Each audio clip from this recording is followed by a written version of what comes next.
আজ বানাবো কাঁঠাল বিচির কোপ্তা। প্রথমে কাঁঠাল বিচিটিকে ভালো করে কেটে নিতে হবে। কেটে নেওয়ার পর মিক্সির জারে সেটাকে পেস্ট করে নিতে হবে। এই দেখুন, আমি এটাকে মিক্সির জারে পেস্ট করে নিয়েছি। পেস্ট করে নেওয়ার পর এটাকে লবণ, লঙ্কা কুচি, বেসন দিয়ে ফেটে নিতে হবে। আর যারা পেঁয়াজ খায় পেঁয়াজ কুচি দিতে হবে, নিয়ে এটাকে কোপ্তা বানাতে হবে। আর এই যে কাঁঠাল বিচি, এটাকে ভালো করে সেদ্ধ করে নিতে হবে। সেদ্ধ করে দিয়ে লবণ দিয়ে হলুদ দিয়ে এটাকে ভাজা করতে হবে। আজকে দু রকমই করবো। চলুন যাই, কীভাবে কোপ্তাটা করবো আর এই ভাজাটা করবো দেখাই যায়। দেখুন, কড়াইয়ে তেল দিয়ে দিয়েছি, তেল গরম হয়ে গেছে। আর এই দেখুন, এটাকে বেসন, লঙ্কা কুচি, জিরে গুঁড়ি দিয়ে ভালো করে ভেজে নিয়েছি। এবার কড়াইয়ের মধ্যে দিয়ে দেবো।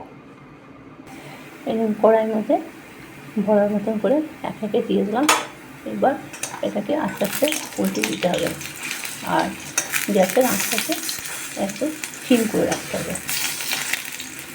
এরকম এক পিসটা হয়ে গেছে।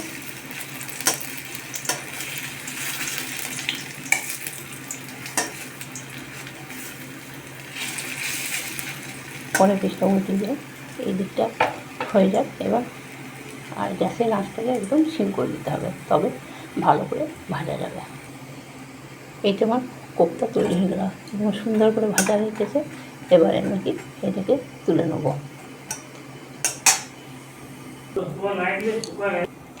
আমার তৈরি হয়ে গেল এই কাঁঠাল বিচি কোপ্তা।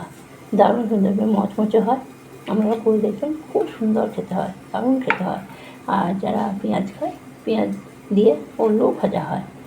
আর করলাম এরকম কাঁঠাল বিচ ভাজা। এরকম নুন আর হলুদে ওই তেলেই আমি এই বিচিগুলো ভেজে নিলাম। এটাও খেতে খুব ভালো করে এটাকে সেদ্ধ করে নিতে হবে। আপনারা করে দেখবেন, কেমন হয় জানাবেন।